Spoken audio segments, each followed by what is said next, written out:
इस कार्यक्रम के पुण्यार्जक हैं साधु सेवा ट्रस्ट। सभी गुरु भक्तों का एक ही प्रण, साधु सेवा और समर्पण। इसी भाव एवं भावना के साथ कार्य कर रहा है साधु सेवा ट्रस्ट। हम जानते हैं हमारे गुरुओं ने हमें इतना सब कुछ दिया, परंतु हमने अपने गुरुओं के लिए क्या किया, ये सवाल जरूर उठता है। देश के कई ऐसे प्रांत हैं जहां पर दिगंबर मुनियों को विहार करने में बहुत कठिनाई आती है। चौके वाले न मिलने पर विहार के दौरान आहार की व्यवस्था भी नहीं बन पाती। कई गांव व शहर आज भी ऐसे हैं जहां साधु संतों के चातुर्मास नहीं हुए हैं। इन सब को देखते हुए श्री साधु सेवा ट्रस्ट का उदय हुआ, जिससे दिगंबर मुनियों के आहार, विहार, प्रवास आदि की व्यवस्था को सुचारू रूप से बनाया जा सके, जिसके माध्यम से हमारा समाज, धर्म, संस्कृति सब सुरक्षित रह सकते हैं। क्यों न हम भी अपनी चंचला लक्ष्मी का सदुपयोग करें एवं अपने सच्चे गुरुओं की रक्षार्थ हेतु आगे आएं।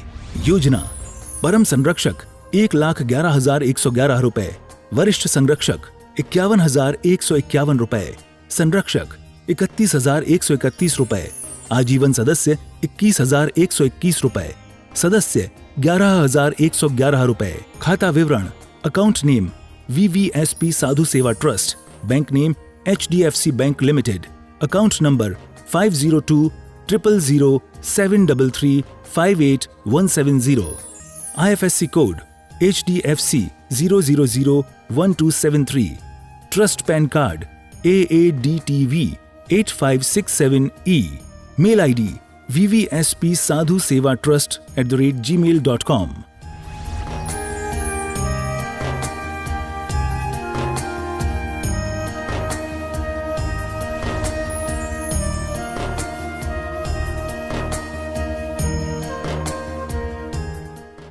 आत्म कल्याण के इच्छुक सभी उपस्थित धर्म प्रेमी पुण्य आत्मा एवं महानुभाव, प्रत्येक व्यक्ति अपना जीवन जीने का अधिकार रखता है। प्रत्येक व्यक्ति को अपने जीवन को जीने का अधिकार है और वह अपना जीवन अपनी सोच, अपने विचारों के अनुसार जी सकता है। मगर कभी कभी हम अपने जीवन में उलझ के रह जाते हैं, समझ नहीं आता उस उलझन से कैसे बचें। स्थिति ऐसी हो जाती है, ना रह पा रहे हैं, ना कह पा रहे हैं, ना सह पा रहे हैं। उस समय ना तो घर में मन लगता है, ना दुकान में, ना मकान में, ना फैक्ट्री पे मन लगता है, ना ही मंदिरों में मन लगता है, कहीं मन नहीं लगता। उदासीनता आ जाती है, अंतरी अंतरंग में हम नकारात्मक होने लगते हैं। समझ नहीं आता हम क्या करें। उलझनों में दिन ब दिन फंसते जा रहे हैं। सबसे बड़ी समस्या है कि उलझनों से बचें कैसे, हम ये नहीं जानते। बच्चा हो, युवती हो, युवक हो, पुरुष हो, महिला हो, प्रत्येक व्यक्ति के जीवन में उलझने हैं। लेकिन उलझनों से बचें कैसे, जीवन की उलझनों को समाप्त कैसे करें, जीवन की उलझनों से कैसे बचें, ये सवाल हमें बार बार खड़ा करता है। हमारे अंतरंग की उलझनें हमें परेशान करती है, अंतरी अंतरंग में चिड़चिड़ा बनाता है, उदासीनता आती है, हताशता, निराशता, उदासता ये हमारे साथ रहने लगती हैं। यहाँ तक कि घर परिवार के सदस्यों में बैठने का मन नहीं करता, बस जी करता है मर जाऊं, अपने आप को मार लूं, या फिर क्या करूं क्या ना करूं, कुछ समझ नहीं आता। महानुभाव, सवाल ये खड़ा होता है कि जीवन की उलझन से कैसे बचें। हमने जीवन की उलझन से बचने के उपाय नहीं खोजे। जीवन कोई बहुत बड़ी चीज़ नहीं है। अगर हम चाहें तो अपने जीवन को नरक भी बना सकते हैं, अगर व्यक्ति चाहे तो जीवन को स्वर्ग भी बना सकता है। जीवन की उलझनों से कैसे बचें, ये सवाल खड़ा होता है। इस सवाल से बचने के लिए चार उपाय बताए हैं। वो कौन कौन से हैं? पहला उपाय बताया कि अपने जीवन में सही और गलत की पहचान करो। सही क्या है, गलत क्या है, इसका भान होना भी जरूरी है। जो हम कर रहे हैं वो सही है या गलत है। हम बच्चों में भेदभाव कर रहे हैं, वो सही है या गलत है। याद रखना, गलत का आपको दंड जरूर मिलेगा। आपने जो सही करा है उसका भी आपको लाभ मिलेगा, तो याद रखना बुरा करने का भी आपको दंड मिलेगा। इसलिए जो हम कर रहे हैं, या जीवन साथी को हमने पहचाना या नहीं पहचाना, हम जो क्रिया कर रहे हैं, हम व्यापार कर रहे हैं, हम नौकरी कर रहे हैं, हम जो भी काम कर रहे हैं, उस काम में हम सही कर रहे हैं या गलत कर रहे हैं, इसकी पहचान भी हमारे अंदर होनी चाहिए। इसके साथ साथ आज के समय में लोग कहते हैं नया दौर है। नए दौर में आज घरों के पति पति पत्नी में लड़ाई है, झगड़ा है, भाई बहन में लड़ाई झगड़े हैं, भाई भाई में लड़ाई झगड़े हैं, अड़ोसी पड़ोसी में लड़ाई झगड़े हैं। इतना ही नहीं, मंदिरों में, समाजों में भी आपस में ठनाठनी है। कारण क्या है? कहीं ना कहीं हमने शादी तो कर ली, लेकिन मात्र शादी ही नहीं होती है, पति पत्नी बन गए मात्र इतना ही बहुत नहीं है, इससे भी आगे है। क्या? पति और पत्नी तो बन गए, शादी विवाह तो कर लिया, लेकिन आपस में एक दूसरे को समझा, पहचाना या नहीं पहचाना। स्वयं को समझना सरल है, दूसरे को समझना बड़ा कठिन काम है। मुझे क्या पसंद है, मुझे क्या पसंद नहीं है, मुझे क्या अच्छा लगता है, मेरी क्या हॉबी है, मैं ये सब जानता हूँ, लेकिन सामने वाले के भी कुछ शौक होंगे, उसका लहजा क्या है, खान पान, रहन सहन, बोली चाली, किस प्रांत का, किस देश का, कहाँ का व्यक्ति है, आपने ये जाना या नहीं जाना। इसको लोक व्यवहार भी कहा करते हैं, लोकाचार भी कहा करते हैं, लेकिन हमने ये नहीं पहचाना। बस हमने तो अपने फैसले, अपने रूल्स, अपने नियम उसके ऊपर थोप दिए, और वो बस ये सहन नहीं कर पाई और हो गया घर में लड़ाई झगड़ा। इसलिए सामने वाले को पहचानो, जब तक नहीं पहचानोगे घरों में आपस में लड़ाई झगड़े रहेंगे। भाई भाई दोनों एक दूसरे के स्वभाव को पहचाने।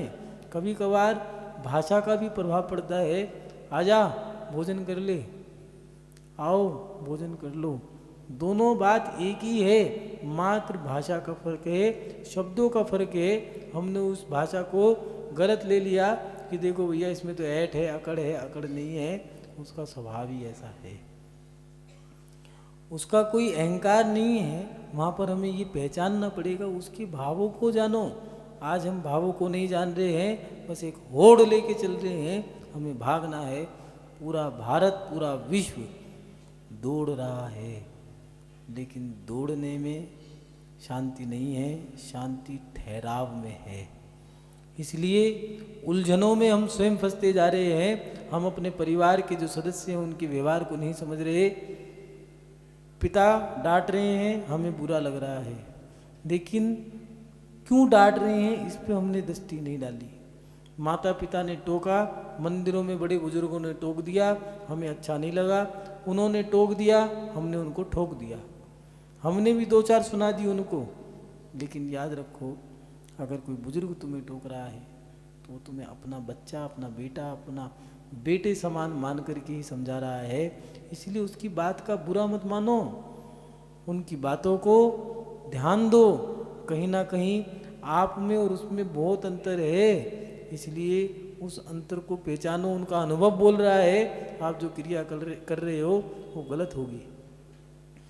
इसलिए पति और पत्नी का, एक लड़की और लड़की का विवाह तो हो गया है, शादी हो गई है, अब वो पति पत्नी बन गए हैं, लेकिन एक दूसरे को पहचाना या नहीं पहचाना।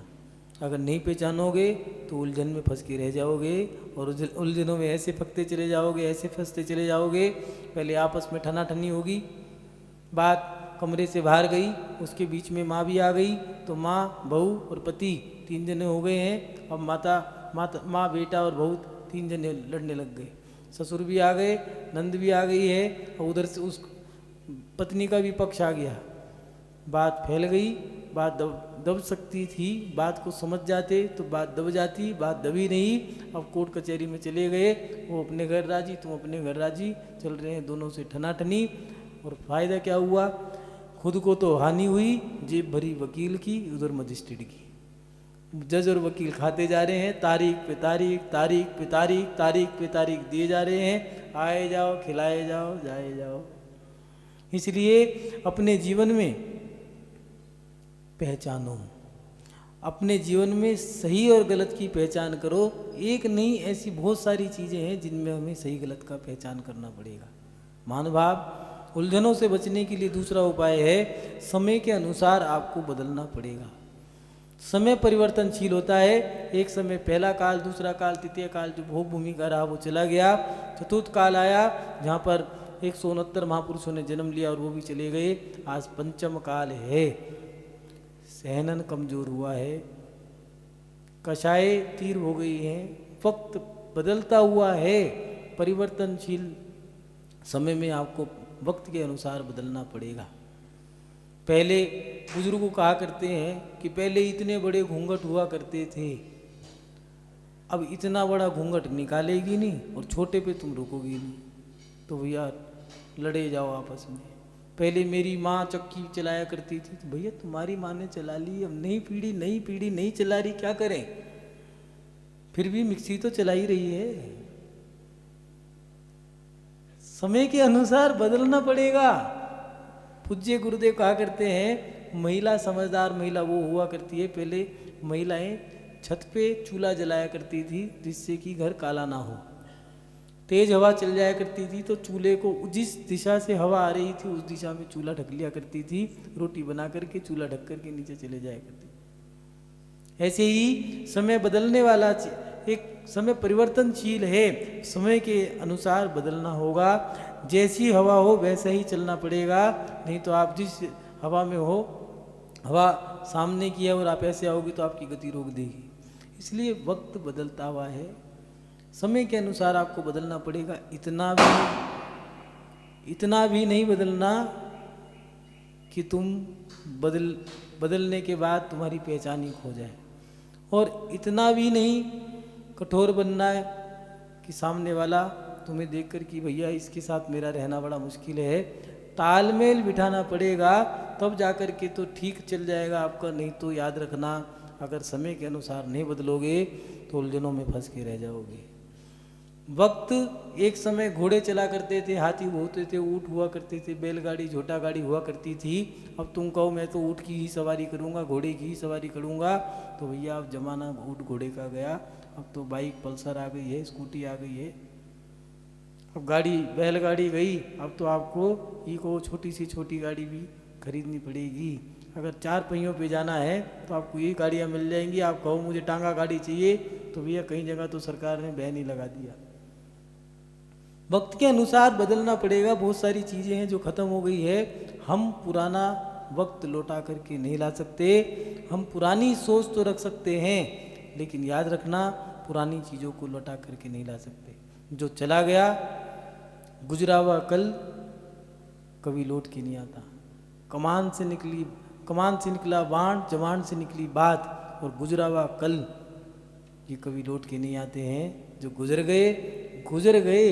अब आप चाहो कि हे भगवान ये दोबारा लौट के आ जाए, नहीं आएगा। इसलिए अगर उलझनों से बचना है तो अपने जीवन में वक्त के अनुसार चलना सीखो। तीसरी बात, स्वयं को भी समय दें।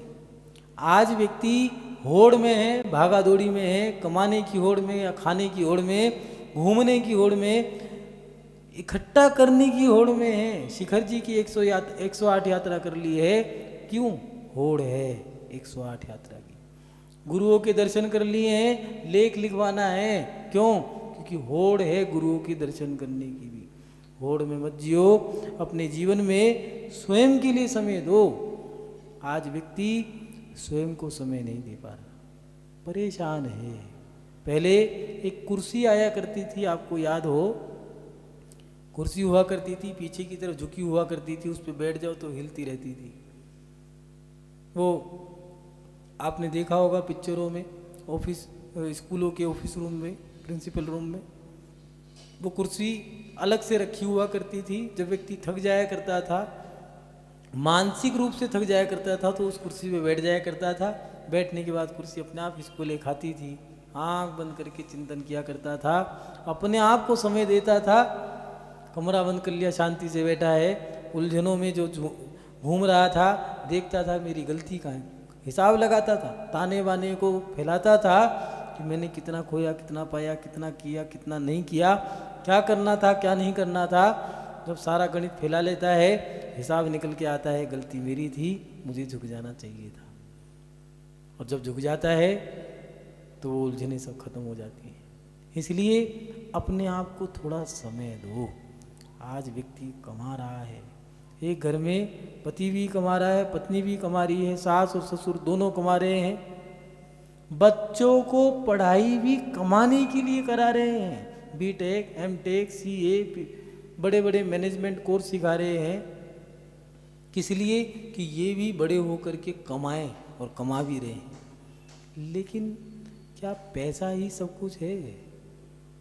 घर में पत्नी नाराज है, पत्नी एक घर में बैठी है, पति अपने घर में बैठा है, बच्चे माँ बाप का सुख नहीं प्राप्त कर पा रहे हैं, पैसे की होड़ में भाग रहे हैं, क्या पैसा खाओगे?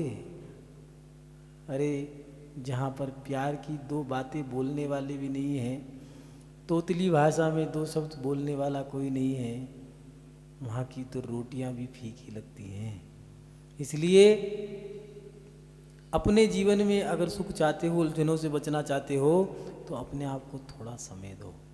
और उसके साथ साथ महानुभाव अंतिम उपाय जो दिया है, 4 बातें ऐसी हैं जो आप अपने जीवन में उतार लो तो आपकी उलझनें समाप्त हो जाएंगी। पहली बात बताई, अपने जीवन में सही और गलत को पहचानो। दूसरी बात, समय के अनुसार बदलना होगा। तीसरी बात, स्वयं को समय दो। और चौथी बात, सबसे विशेष बात है, लिख लेना, काम आएगा। क्या? जब सभी तरफ से उलझने नजर आने लगे तो अपने जीवन में अपने गुरुजनों के पास, उनके चरणों में बैठ जाना, तुम्हारी सारी उलझनें खत्म हो जाएगी। वो गुरुजन कौन? मात दिगंबर साधु ही नहीं, मात हमारे ही चरणों में नहीं बैठना है। तुम्हारे गुरुजन तुमसे बड़े, माने तुम्हारे दादा दादी, तुम्हारे माता पिता, तुम्हारे बड़े बुजुर्ग, तुम्हारे बड़े भाई बहन, तुम्हें अगर कोई बात नहीं बूझ रही, नहीं सूझ रही है, तो ठीक है, उनके पास बैठ जाओ और कह देना, भैया देखो मैं तो चिंतित हूँ, इसका कोई तोड़ नहीं मिल रहा, कोई उपाय नहीं मिल रहा, आप बताओ। ठीक है, कोई बात नहीं, ऐसे कर लेना, सब काम बन जाएंगे। हो गया काम।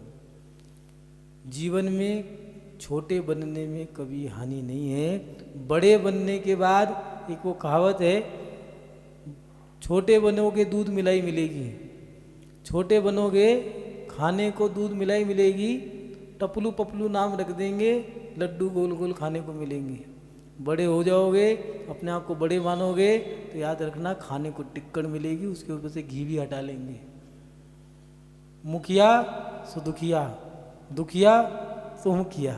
तो इसलिए अपने जीवन में छोटे बन के जी लो। छोटे बन के रहोगे तो दादा दादी, मम्मी पापा, भाई बहन, सबका प्यार मिलेगा। समाज में भी नाम होता है, देखो भैया आदमी है बहुत बड़ा, लेकिन अपने आप को छोटा मानता है। इसलिए जब भी कोई संकट आए, अपने बड़े बुजुर्गों के चरणों में चले जाओ, अपने गुरुजनों के चरणों में चले जाओ। इतिहास साक्षी है, राजा दशरथ चिंतित था, परेशान था, दिगंबर साधु थे, उनके चरणों में चला गया। अवधि ज्ञान से बता दिया, चिंता मत करो, सब ठीक होगा। 4 पुत्र हुए, राम लक्ष्मण भरत शत्रुघ्न।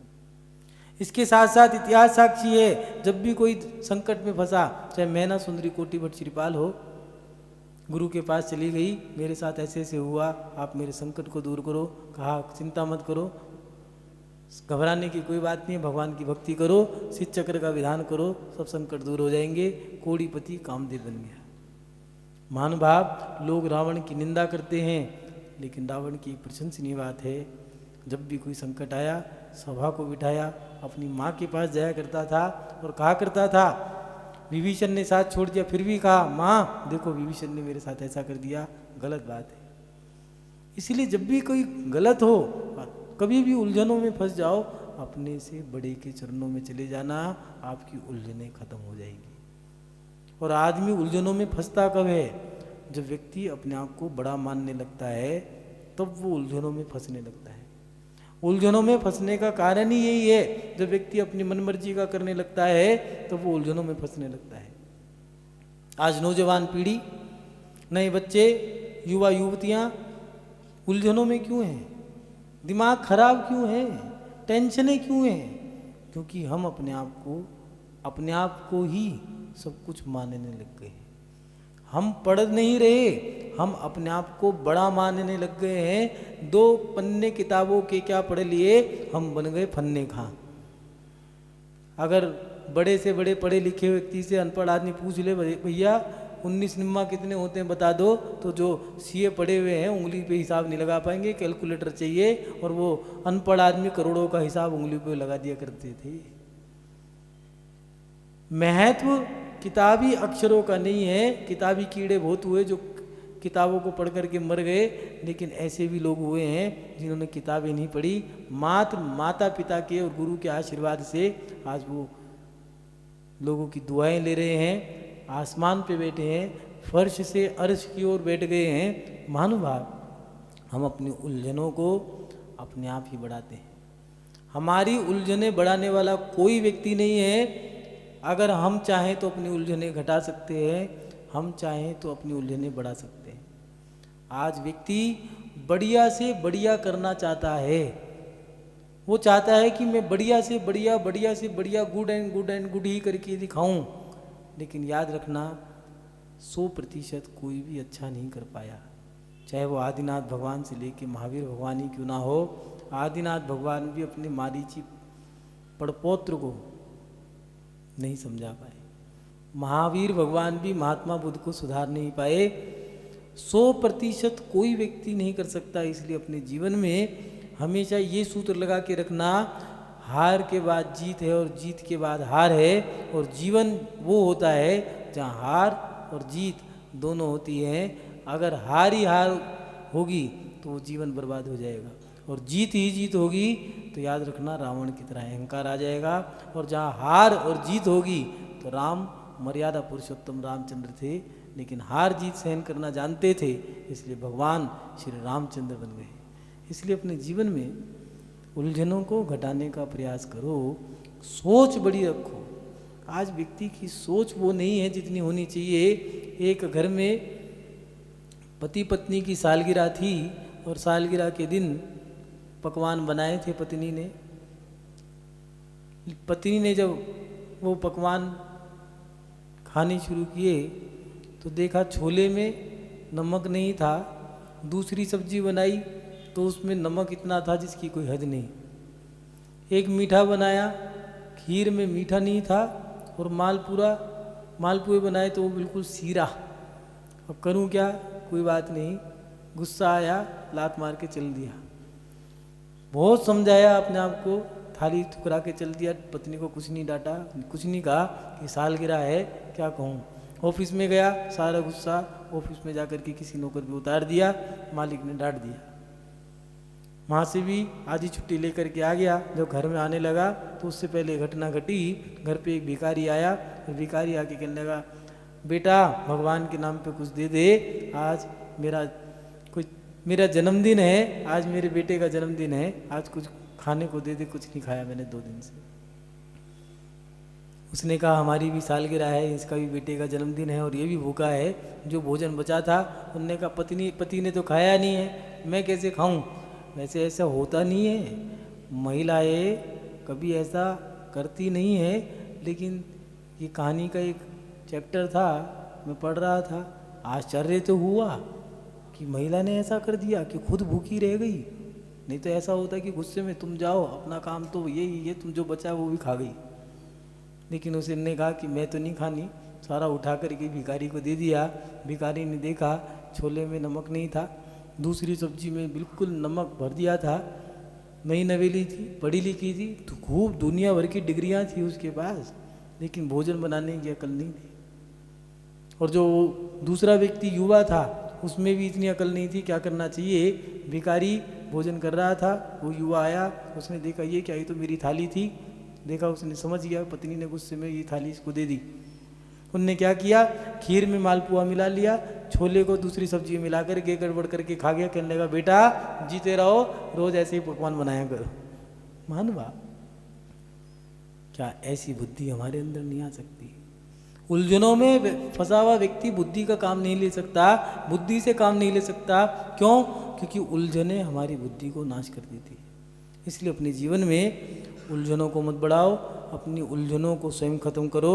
महानुभाव, जीवन में जब उलझने ज़्यादा होने लगे तो अपने जीवन की गाड़ी को न्यूट्रल पे डाल देना। जो काम कर रहे थे सब रोक दो, थोड़ी देर शांति से बैठ जाओ, 1-2 दिन आराम कर लोगे।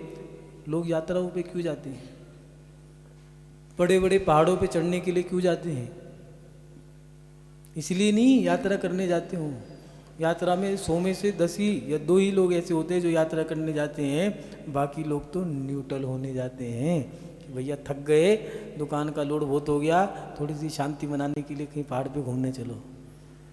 इसलिए अपनी उलझनों को अगर कम करना है तो अपने जीवन में थोड़ी अपनी गाड़ी को, जीवन की गाड़ी को न्यूट्रल कर दो, बीच में रख दो कि माने सब काम छोड़ दो, थोड़ा सा शांति से बैठो। दूसरी बात, जितनी आपकी सामर्थ्य है उतनी ही मेहनत करें, उतना ही अपना दायरा बढ़ाएं। आज व्यक्ति कमाने की होड़ में, बड़ा बनने की होड़ में, जितनी उसकी हैसियत है, जितनी उसकी सामर्थ्य है, वो उससे भी ज़्यादा करता है। एक घर में माता पिता एक पुत्र है, लेकिन घर के अंदर 3 गाड़ी हैं, 4 दुकान है, एक पिता देख रहा है, एक बेटा देख रहा है, एक भाई का बेटा देख रहा है, तो चौथी दुकान किसकी है? वो मुनीम देख रहा है।